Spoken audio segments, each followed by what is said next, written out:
What's up, everybody? You're very welcome along to this week's Anfield Agenda Premier League preview. This is an extra special show. You're going to have two segments. First of all, I'm going to break down my predicted 11 and score prediction, and then I have an interview that I filmed with Alex Goldberg, who's a world-renowned Chelsea fan. But look, let's start with my predicted 11 and my score prediction ahead of what is going to be a massive, massive game at Anfield, 5:30 p.m. on Saturday. We will, of course, be kicking off with me starting at 5 p.m. with the watch along. Half an hour before that, Jack will be on Instagram Live with the team news announcement show. And then, of course, after the watch along, I'll be here with my match reaction show. Jack Gill will then be live with his match reaction, and then I'll come back on to do my player ratings as well. But look, let's get stuck into this predicted starting 11 because it was a difficult one this week. It really was, but here's what I've gone with. So look, to start with, I'll go with the score. I'm going bold. I'm going to go for Liverpool 2-1 win. It is at Anfield. It is in front of a packed crowd. The boys will feel they have a little bit to prove, but I don't think it's going to be an easy evening's game, of course. Chelsea, Romelu Lukaku straight in, scoring. Thomas Tuchel has guided them through European Cup already, and they will be there or thereabouts this league in the Premier League as title contenders, as of course I hope will we along the way as well. But look, this is my predicted 11, ladies and gentlemen. The big man Alisson Becker between the sticks, of course. Trent at right back. I think Robbo will come back in. He is fit and available. So as good as Costas Tsimikas has been, I do see Andy Robertson is coming back in and taking his place at left back. Centre back pairing, I don't think there's any need for change really. It's going to be a physical battle, of course, with Romelu Lukaku up front for Chelsea. And I think the best pairing we have to deal with both the aerial and physical threat of Lukaku are Virgil van Dijk and Joel Matip. And look, yes, you could roll the dice and try Ibrahima Konate, but I'm gathering that most likely we'll see Konate and Gomez brought back in after the international break to get more minutes, and it will be a big call to put Konate in for this one. So I'm sticking with Virgil van Dijk and Joel Matip. Moving into midfield, it's the most difficult of all the decisions, if I'm being honest with you, because you can make arguments for and against so many. What's the situation with Thiago? Will he be available to start the game? Do we think he has enough fitness? I've erred on the side of caution. So what I've gone with is Henderson, Fabinho and Naby Keita. Now I know some people will think we're going to go with James Milner in there, and other people will make arguments for Alex Oxlade-Chamberlain and of course Harvey Elliott. But for me to start this game, I think we need to try and wrestle control of midfield. So Jordan Henderson and Fabinho maybe in that dual anchor role. Obviously Fabinho sitting a bit deeper. Henderson maybe drifting out to the right hand side with Trent and Salah to get those crosses in. And we know how good Naby Keita can link up with Sadio Mane down the left hand side. So that's the midfield trio for me. And then Sadio Mane, Diogo Jota and Mohamed Salah up top. Now, it was a difficult call, and you can also make an argument that you could start all four of our forward players, move Naby Keita out, maybe play Bobby Firmino in a bit of a free role in behind those front three. But if we are to stick to the tried and tested system the Klopp plays with, I think we'll see Diogo Jota get the nod and perhaps Bobby Firmino come off the bench if, you know, we've got some tiring legs or we're chasing the game or we just need to up the press a little bit. So that's my predicted 11. As I said, I've gone for a 2-1 score prediction as well. Let me know what you guys think in the comment section below, but don't go anywhere because I'm going to right now segue over to my chat that I've recorded earlier on today with Alex Goldberg. What's up, everybody? As you can see, I am joined by Alex Goldberg, world-renowned Chelsea fan, to look ahead to what is probably the biggest game of the season so far, Alex, in Liverpool and Chelsea, 5:30 on Saturday. It's all set up for an amazing game. Yeah, I can't wait. I really can't wait. Like, it already feels like almost too big of a game for this early in the season, if you know what I mean. Now, I know it's not make or break for either team, but you know what? For the 90 minutes, it will feel like it is, because I think Chelsea fans are even aware. Like, you have me on as a Chelsea guy, so I'll just kind of speak for as many Chelsea fans that will allow me. I think Chelsea fans in general are like right back to fearing Liverpool. Not that we didn't last season, but like we were very aware of just the bumpy ride you guys had last season with injuries. And yeah, some players having down years, but we also knew you guys just had incredibly bad luck. But now we look at your team, and of course, 2 wins for you guys, just like us. But more importantly, like when you get Van Dijk back and you have on paper your whole cast of characters pretty much back and clicking, and everyone's still kind of in their prime relatively, you're a team to be feared right away again. With that said, we also know we're a team to be feared. So that's what just makes this tie so tantalizing on Saturday. Yeah. Yeah, there's always been Like, I look at Manchester City and I don't see that as a rivalry. But going right back to the Mourinho and Rafa days, there has been this nice little rivalry between Liverpool and Chelsea, which is, it swing both ways. And obviously the arrival of Romelu Lukaku, I think, is as close to a guaranteed signing as I've seen this season in the Premier League. How have you found him being back? Obviously, first game, first goal, looks like he's ready to go. How do you think he's going to impact, one, this game with Van Dijk and your season as a whole? Yeah, well, this is probably that game where, like, if he doesn't have the most amazing game, we shouldn't overreact. With that said, I think he's just at the point where he probably still should have a good game no matter what center back he goes up against, because Van Dijk, even being the physical specimen he is, if you look at it from Van Dijk's point of view, it's not like Van Dijk's excited to play against Lukaku, if you know what I mean. So even though Van Dijk might be able to handle Lukaku better than any other center back, I don't think anyone is excited. Well, maybe if Van Dijk's a competitor like that, but you know what I mean. I don't think anyone's excited to just be kind of battered and bruised for 90 minutes like Lukaku does to center backs. And yeah, I mean, Greg, we don't have a bad thing to say yet. And now it's early days, one game, but like more than that, kind of what you were alluding to there, it feels so appropriate. Like Lukaku coming back to Chelsea just felt so appropriate. He's said it now. He was only available for one team, and that was Chelsea. There definitely is unfinished business theme going on with him at Chelsea, but also the Premier League. So I love a player like that, who's talented like that, with a mentality like that, who has maybe two chips on his shoulders coming back. Like that's hugely exciting. But I think, based off of the one game he's played for us against Arsenal, I think you saw a lot of signs. Now, with that said, Arsenal are pretty poor right now. I think they found their level in the Carabao Cup against West Brom. But whether Arsenal are poor or not, I think you saw really like a foreshadowing of how Chelsea will play with Lukaku. He vacuums up space. And you can play the ball to feet with like a 20, 25-yard ball on the ground. And really, as long as no one intercepts it when it's on its way there, like he will receive it. And then players like Kai Havertz and Mason Mount can run off of him. And you already saw early signs of a nice chemistry there. So I think the big thing is, Craig, like he fits socially, of course. He's super excited to be here. He, most importantly, though, is opening up our game in a way that we couldn't open it up last season. So we won the Champions League, and that was through like having Timo Werner out there, causing chaos for the opposition. But we relied on our midfield and defense to just not really allow in goals, and then we would score when we needed to. Now we literally can open up the playbook, if you will, and like totally play a different style. So very similar to Liverpool fans knowing that like when Trent takes the pitch, he could very well get a goal or an assist or two assists or a goal and an assist.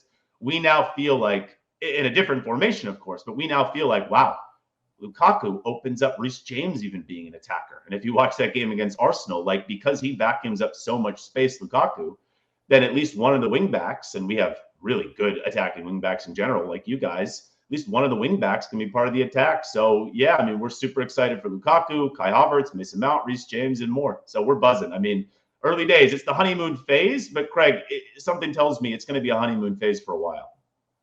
Yeah, I mean, something tells me you're probably right as well. And obviously, as a Liverpool fan, I don't really like to admit that because, I like to play up our chances as well. But it's too early in the season to say that this is a make or break for either team. But going into the first international break, if one of these two teams can go in on 9 points, and let's not forget, City have already dropped points. Yes, they have a fairly handy game against Arsenal coming up this weekend, so they should take care of that business. But it would certainly lay down a marker. And what I'm most intrigued by is the tactical battle between the two managers, between obviously Thomas Tuchel and Jurgen Klopp, the protege, shall we say, against the mentor. And Thomas Tuchel has come in and he has given that Chelsea team straight away an identity. He has come in and he has played with three at the back, your wing backs, and I'm finding it very difficult to see a way that Liverpool can get at that Chelsea team without isolating the two wing backs. And I think our press is going to be vital in this game to try and turn the ball over as high up the pitch as we can, hopefully, while your two wing backs are pressing on and maybe create a little bit of space in behind for Mohamed Salah or Sadio Mane. But I'd imagine the plan is probably quite similar for Chelsea, and that they'll probably signal out our fullbacks and Trent Alexander-Arnold and Andy Robertson to do the very same thing. So how do you see Tuchel shaping up? Obviously, it's got to be the same formation, I'd imagine. I can't see either manager switching that up too much. They're quite rigid in the way that they do it. But how do you see the game breaking down tactically? Yeah, I definitely think the wing backs for us and your full backs are going to be huge deciding factors. And what's really interesting is, like, I think a lot of the team we can probably guess for Liverpool just based on who's played in these first two games, plus the Super Cup, like where players' fitness levels are at. The one interesting wrinkle is, does Alonso start again at left wing back? So Ben Chilwell has not really played much at all. Like, he was with England, so he was a late arriver. With that said, he obviously didn't play much with England, and he hasn't really played yet for Chelsea. So he's totally fit. But like even today, it just got announced he's not in the England squad. And Southgate said, well, just because he hasn't played recently. And he even admitted that's not down to it being his fault. It's just one of those unique things. But Marcos Alonso's had a strong start to the season. And he is best at left wing back. But the one thing is, like, all right, if he starts there, on one hand, it's good because the way we're playing, especially with Lukaku, there's going to be space for Alonso to maybe exploit Trent Alexander-Arnold if Alexander-Arnold gets a little attacking happy and he's out of position. So on one hand, like, okay, that could help us. With that said, Alonso's pace and sometimes his defensive effort is not all that great. So in return, Trent could find that really enjoyable, whereas Chilwell's a bit more balanced. So I'm kind of hoping Chilwell gets the freak start. And I would normally call it a freak start, but it would feel like one because he just hasn't been in the picture. So on the other side, I think things will be a bit more even. Like, I think the balance between Reece and Andy Robertson, who I know is probably going to play, right? I mean, Yeah, he's back fit, so I'd imagine he'll start. Yeah, so I think the balance there will be pretty good on both sides. I mean, it still could come down to that side a lot because both players are super important for the team. But yeah, I think in some way, shape, or form, it's going to be won or lost between Alexander-Arnold, Robertson, Reece James, and whoever is at wing back on the left side for Chelsea. With that said, I do agree, like, a way to try and get Chelsea off their game and maybe out of their confidence is press up high and see if one of these guys can actually make an error. I don't want to speak it into existence, but this defense has been so good playing out from the back, Chelsea's defense, and it hasn't really mattered who the center backs are, maybe with the exception for Zuma, who's now gone, and Koundé will be coming in, but obviously not starting in this game. Like Christensen, Silva, Rudiger, Azpilicueta, even Chalobah when we throw him in there. And Mendy, of course, in between the sticks, like, they're pretty well drilled to even take some pressure from the opposition. Arsenal tried it. I think it was down to the fact that they were awful against Brentford. They showed no effort against Brentford, Arsenal, so they had to show a little bit more in a London derby.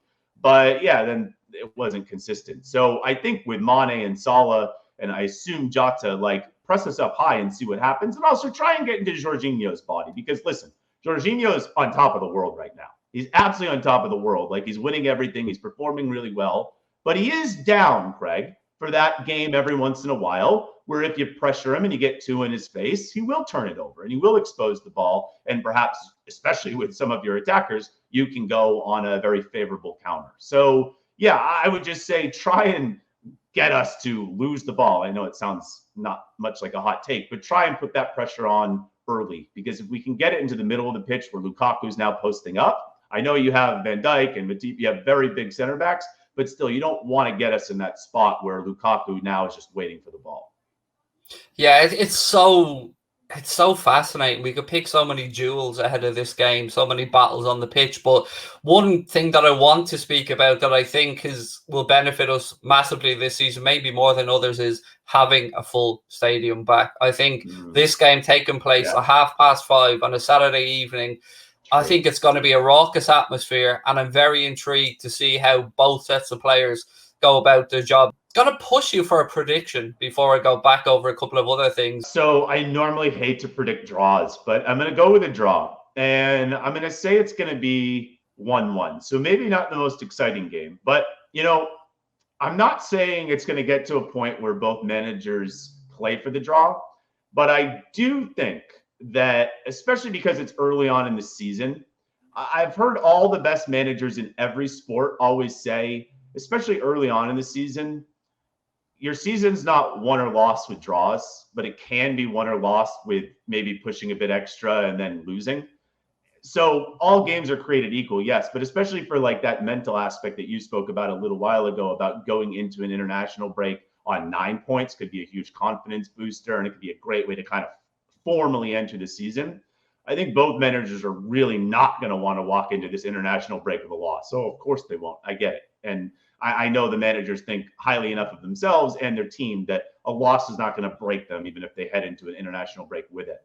There's not many times I really say this in Premier League football, but I do think that both benches could have a big part to play in this game, particularly as maybe early season legs tire on both sides. I think it'll be interesting to see. Jurgen Klopp's well known for leaving it quite late to make changes at Liverpool. But before I let you go, I wanted to just ask your opinion on what we've seen so far in the Premier League this season with regards to the refereeing. They seem to be letting it go a bit more old school.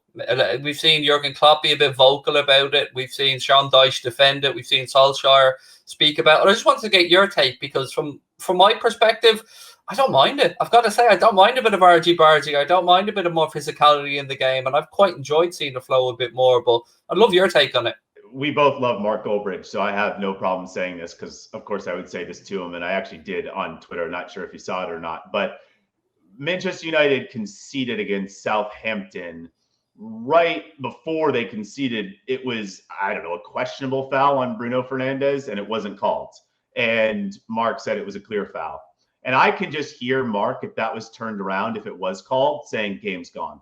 Too soft. You know how many times Mark has tweeted game's gone when it's like a soft call. So I agree with you, Craig. Like, I like it. And I think that people that will complain about it now, if say they're like, oh, that's a foul, like, come on, you got to call it tighter than that. I think the people who will complain about it now, managers included, are mainly just going to be coming from a point of frustration that it used to be one way and now it's this way. So which way is it? Like, that usually kind of maddens people the most, and it goes to VAR. It's just the inconsistency of things. With that said, like you highlighted, it's pretty obvious that things are being loosened up. But I still think, especially in the moment, because we're all most frustrated in the moment, I still think the most frustration from maybe the easing up of the challenges and rules with tackling, I think those will just be in the moment where it's like, wait a minute, last year that would have been called, and then this year it's not. So if you were burned by it, you're probably going to complain about it. But overall, I've hated having the most ticky-tack things be called. Like, I've hated that. I hate that in all sports. Like, I'm a huge NBA guy.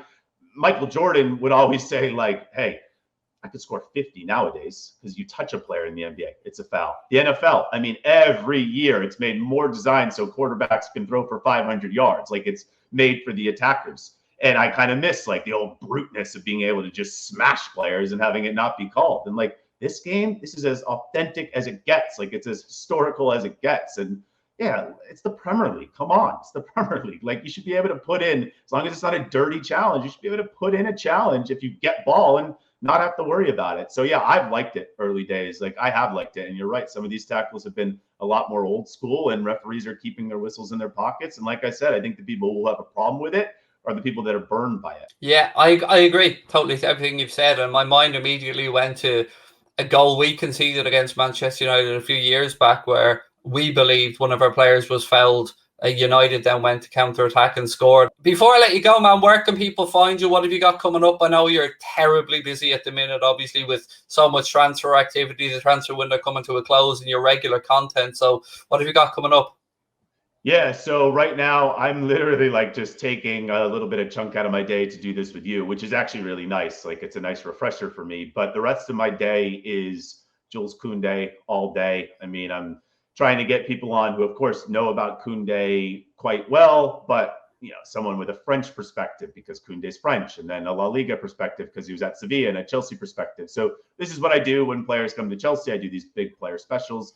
With that said, I am going to try and preview this game on Saturday in some way, shape, or form. But like you and I were quickly saying before we recorded, when the window's still open, but the season's going on, man, it's madness and your head is spinning. So I like it. Listen, when you kind of get stressed out over scheduling for football content, fair. But if you can just pause yourself and think, like, I'm stressed out because I have to decide what to do first, a Koundé special or a Liverpool Chelsea preview. Like, how lucky am I?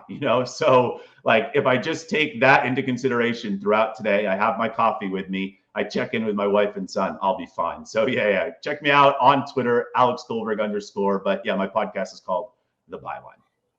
We will, of course, have all the links to all your stuff in the description. Hopefully, we'll catch up again soon. Maybe after the international break, we'll reflect on the game or something. But as always, Alex Goldberg, it's an absolute pleasure to chat with you, sir. Lots of love from my family to yours. And of course, I can't wish you well on Saturday, but I do, of course, wish you well with the rest of the season.